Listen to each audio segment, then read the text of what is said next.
This book has supercharged my motivation to dive into my next block of marathon training. But before I tell you why you need to read it, it's time for a quick morning run.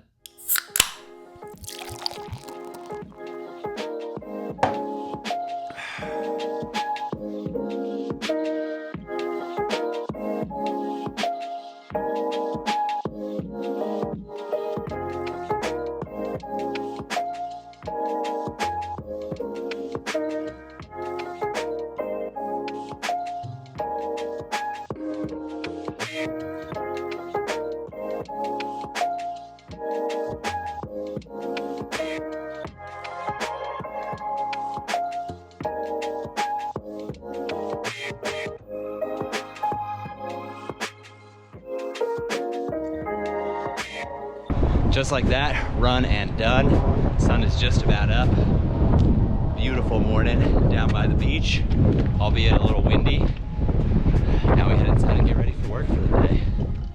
Cheers y'all, how's it going? It's Ryan from I Run on Beer here, and as you may or may not be aware, I've mentioned it a few times on the channel, I have quite a lengthy commute into the office throughout the week. I've got about 90 minutes on the subway each way, which gives me plenty of time to kill, but lucky for me, for the last couple of weeks, I've had Des Linden's new memoir, Choosing to Run, to keep me company. I wish it could have lasted longer. I blew through this book in a little under 2 weeks.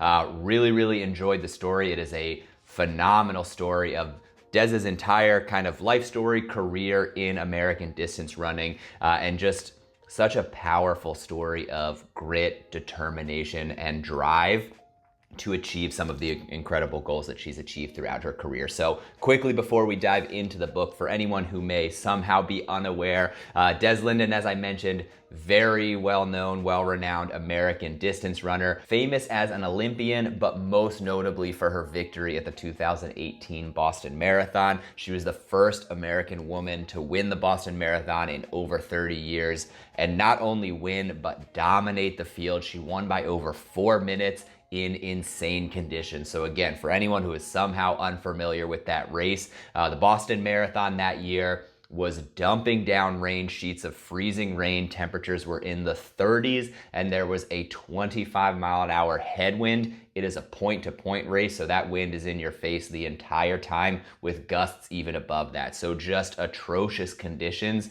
And Des was coming back from sort of a brief hiatus, coming back from illness, was able to launch into that race and truly, in every sense of the word, grind through that finish and push herself in a way that only Des Linden can, to catch up to the lead, to pass the lead, to blow past the competition, and again come into the finish line 4 minutes, over 4 minutes faster than the second place time. An incredible finish, such an inspiring story, and one that I think she captured so perfectly in this book. And what I really like about how she told that story is it's not just walking you through the race all at once.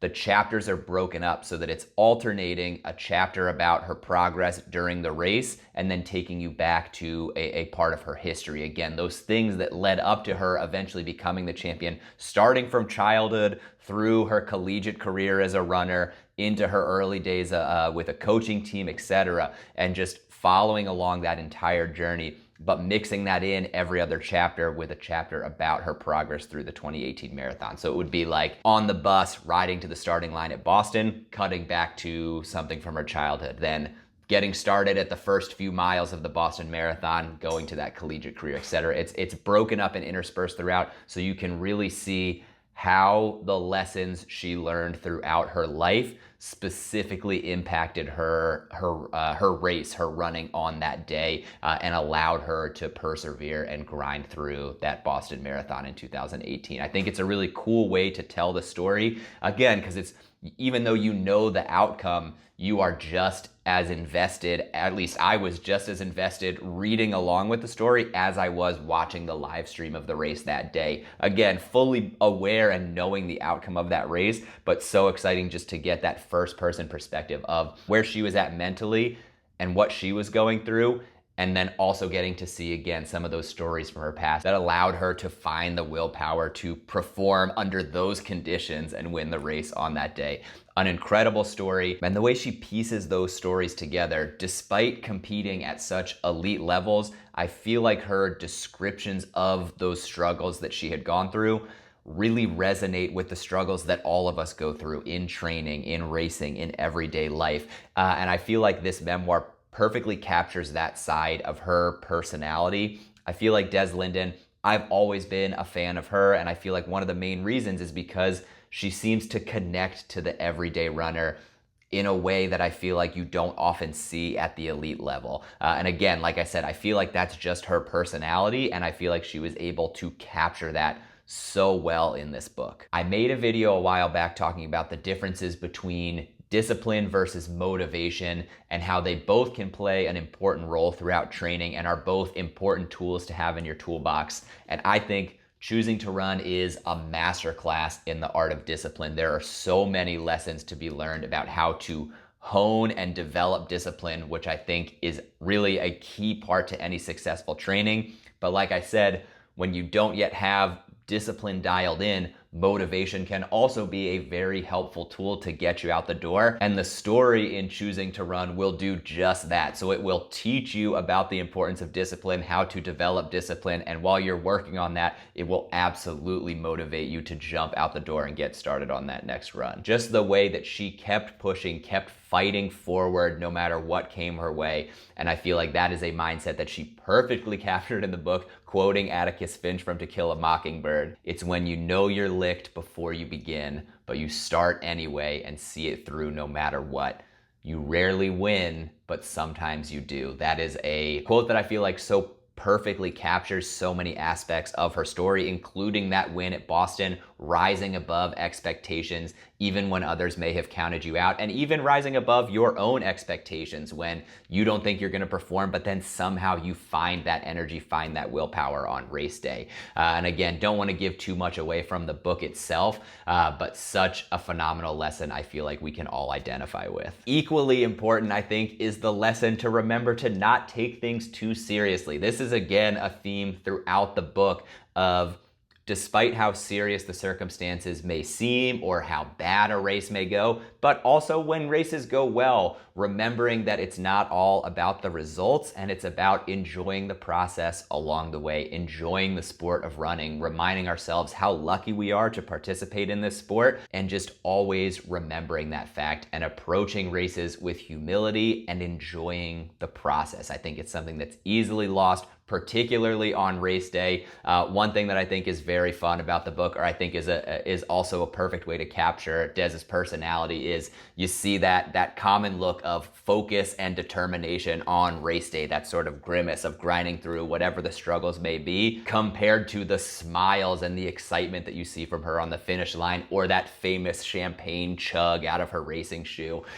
It's both sides. You have to have both sides. You have to have the grit and fortitude to push through the struggles and perform well on race day, but you have to remember to enjoy the process along the way, not take yourself too seriously. I'll wrap things up with maybe my favorite passage from the book, because I think it so perfectly captures what I love so much about the sport of running, and that's the fact that it is so approachable from folks of all walks of life, being able to come together, whatever their backgrounds may be, whatever their preparation may be, to all toe the line on race day and all have a totally unique experience pursuing whatever personal challenges they may have set themselves. From elites to amateurs, from front of the pack to back of the pack, everyone has their own story, and they all get to see those stories play out on race day, something that I truly appreciate and something I feel like Des captured perfectly in the book. My respect for the event grew exponentially as I saw how drained yet gratified runners looked at the finish. I was able to see how the activity and the sport, masses and elites running on the same course on the same day, coexisted and complemented one another.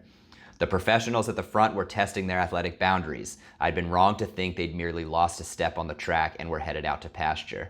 Likewise, the amateurs straggling over the finish line hours later, whom I'd foolishly viewed as running for the sake of running, were working every bit as hard, digging deep and finding out what they were made of. Some looked strong and powerful, as if they'd conquered a beast. Others were glassy-eyed with miscalculation and defeat. And like I said, I feel like that is just something that we can all relate to. I think we've all had races on both sides of that spectrum, and is an idea that I feel like is captured or told throughout Des's story about this bond that we all have as runners, what makes this sport so great. And like I said, I feel like is the perfect motivation to keep you going, to get you out the door on that next run. I've actually had the privilege of crossing paths with Des a few times over the last few years. Actually in 2018, the same year that she won Boston, later in the fall, I won VIP entry into the Rock and Roll Philly Half Marathon, a race that I love and have done several times, but having access to the VIP tent, I was warming up for the race right next to Des, who went on to win that race. Super exciting. But most notably, or my most favorite memory, was in 2020 when everything shut down. I had signed up for the New York City Marathon. Obviously that race was canceled, so I decided to just go into Central Park and run a marathon, just doing loops around Central Park and having friends from Manhattan come in and meet me at different parts of the course to join me for a few miles. It was a lot of fun. I was really excited. Thought of it as just an idea to get folks out of their apartment and bring people together in a safe setting while nothing else was going on. And as we were entering Central Park, saw a familiar figure kind of pass by, and sure enough, it was Des who was running. It was October 31st. She was finishing her Des-tober challenge, running 31 miles on October 31st through Central Park. And so that was fun because obviously as I was doing loops around Central Park, got to see her, cross paths with her a few times. I missed her finish line, but my wife was lucky enough to see her celebrating with the full Brooks team. And of course, doing that famous champagne chug out of her shoe at the finish line. Again, not taking yourself too seriously, overcoming an incredible challenge and then celebrating appropriately at the finish line. I think Des Linden has been and continues to be such a true ambassador for the sport of running,